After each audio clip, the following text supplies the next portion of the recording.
Intelligence Committee. I apologize, Senator. What do you make of this call? Democrats, saying, all right, we got to start investigating this right now. Well, what you're seeing, Neil, is just the tip of the iceberg. There's a real cauldron of hate and anger and frustration on the part of the Democrats who didn't expect to lose the presidency, and they're struggling with it. And anytime anything comes up, they'll make a big deal out of it. Don't get me wrong; what we're dealing with here is a big deal.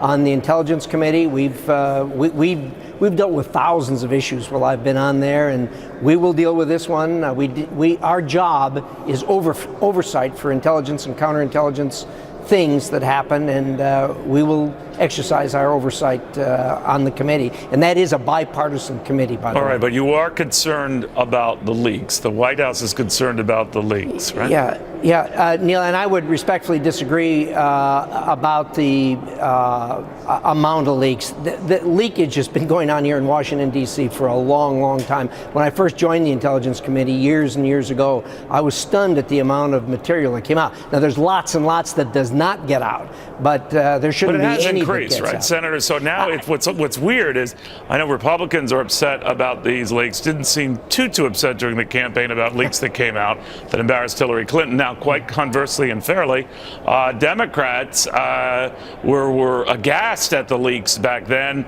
Now they don't really care. So is this all just political nonsense?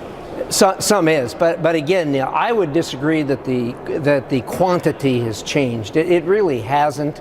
Again, it's a small amount of information compared to the amount of classified information that's there. But it can be very important, as we've just seen in recent But do you think events. it's unique to the agencies or cabinet departments involved, Senator? In other words, that this is more than just, let's say, the Russians leaking information or trying to get involved in our elections. This might be very departments turning against the Trump administration and their new political heads. It's not the first time that we've had the people you talk about, the workers down in the agencies leaking information. That has happened before. It's a despicable thing. It endangers lives. It endangers security of the United States. But do you think that's what happened here, that it's not the Russians in this case, that a lot of people who feared that it's actually coming right from the agencies themselves? Some of it is. And how does that differ then, sir, from what we might have seen under the Obama administration? Well, again, those kinds of things happen, and people leak things for their own reasons, and everyone is different. But look, leakage around here, there's very few secrets in this town. Yeah. The national security secrets are kept closer, but things leak. What happens, though, if things leak, and obviously now you have many of the White House rightly concerned about what else gets out there, from phone conversations to anything. Is it safe to say now that nothing is safe? In other words, that there's no way to police this because it's out of control and agencies themselves could be turning on themselves? Actually, it is policed, and it's policed quite closely, as was just mentioned on the show. The first thing you do is see who has access to that information and try to chase that rabbit down the hole. What I've learned, sir, is that's a wider and wider group right now, and just to try to finger the people who might be behind it, right? Yeah. It is. After 9/11, we realized that a lot of the information was stovepiped and shouldn't have been, and so it's more broadly disseminated. When that happens, obviously it becomes more dangerous that you do get leaks, and it is dangerous. It is a dangerous situation for America.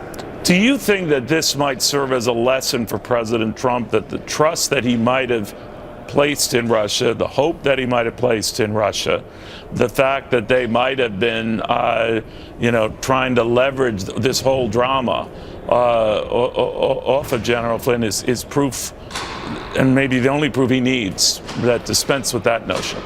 Yeah, I don't know what trust or hope he placed in Russia. I would think that virtually everyone connected with the United States is patriot enough to understand that America is America, and that we have enemies out there, people who want to do us harm, people who want to overcome us, and those people should not be trusted. All right, Senator, thank you very, very much. We do appreciate your taking the time. Thanks for having me on. All right, again, I want to